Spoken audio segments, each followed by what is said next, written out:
28 वर्षीय तरुणाने आपल्या राहत्या घरात गळफास घेऊन आत्महत्या केल्याची दुर्दैवी घटना राहुरी तालुक्यातील देवळाली प्रवरा येथे उघडकीस आली।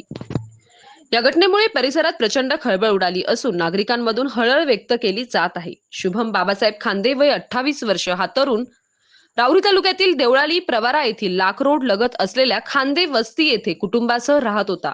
दिनांक 26 जून 2026 रोजी पहाटेच्या सुमारास शुभम खांदे याने आपल्या राहत्या घरात साडीच्या साह्याने गळफास घेत आपली जीवनयात्रा संपवली। सकाळच्या वेळी घरातील इतर लोक उठले असता शुभम खांदे हा फाशी घेतलेल्या अवस्थेत दिसून आला।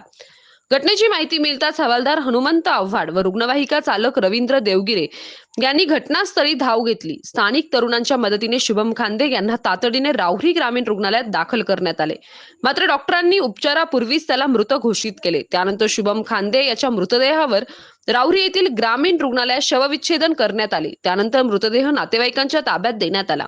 शुभम खांदे यांच्या पश्चात आई वडील, पत्नी आणि 3 वर्षाची लहान मुलगी असा परिवार आहे। शुभम खांदे हा आईवडिलांचा एकुलता एक मुलगा होता। त्याच्या अकाली निधनाने देवळाली परिसरात हळहळ व्यक्त केली जात आहे। शुभम खांदे याने आत्महत्या का केली याचे निश्चित कारण अद्याप समजले नाही, मात्र खासगी सावकारांच्या छळास कंटाळून त्याने आत्महत्या केल्याची चर्चा परिसरात सुरू आहे। या घटनेबाबत राहुरी पोलीस ठाण्यात सध्या अकस्मात गुन्ह्याची नोंद करण्यात आली असून पुढील तपास पोलीस निरीक्षक रवींद्र देशमुख यांच्या मार्गदर्शनात सुरू आहे। सतीश फुलसौंदरसह राजेंद्र म्हसे, MS न्यूज 15 राहुरी। अशाच नवनवीन बातम्या पाहण्यासाठी चॅनलला सबस्क्राईब करा।